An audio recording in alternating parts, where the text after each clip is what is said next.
Halo, Assalamualaikum warahmatullahi wabarakatuh. Selamat datang di SMP. Pelajaran Bahasa Indonesia, bab pertama, kita akan mempelajari teks deskripsi. Adapun materi yang akan kita bahas adalah pengertian, ciri objek, tujuan, dan jenis teks deskripsi. Nah, baiklah, sebelum kita mulai pembelajaran kali ini, ada baiknya kita berdoa menurut agama dan kepercayaan kita masing-masing. Berdoa dimulai.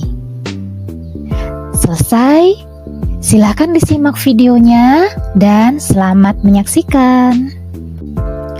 Apa yang dimaksud dengan teks deskripsi?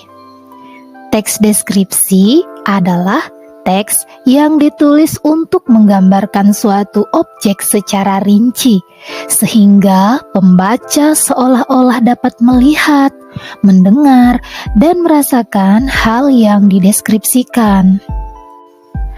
Adapun ciri objek dari teks deskripsi adalah objek yang dideskripsikan bersifat khusus, artinya objek tersebut akan berbeda jika digambarkan oleh orang lain.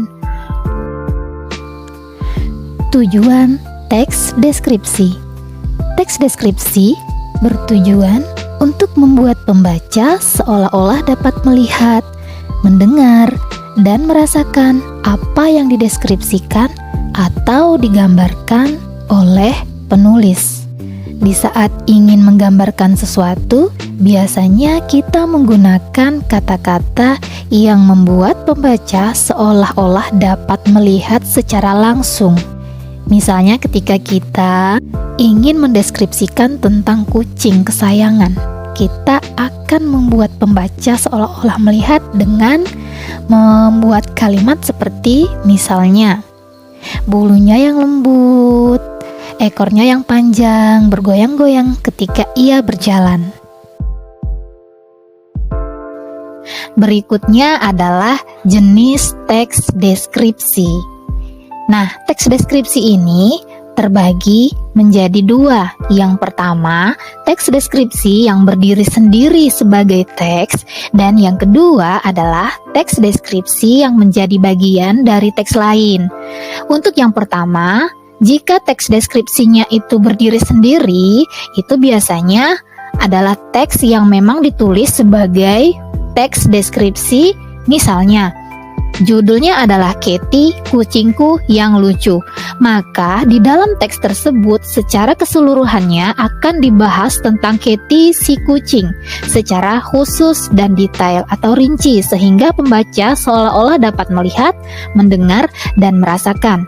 Berikutnya adalah teks deskripsi yang menjadi bagian teks lain. Misalnya saja, ada sebuah deskripsi tentang sawah. Ini terdapat di dalam cerpen, novel, lagu, dan lain-lain. Biasanya di dalam cerita seperti cerita pendek dan novel sangat penting dimasukkan deskripsi agar ketika menggambarkan latar dan tokoh, ceritanya akan terasa lebih hidup.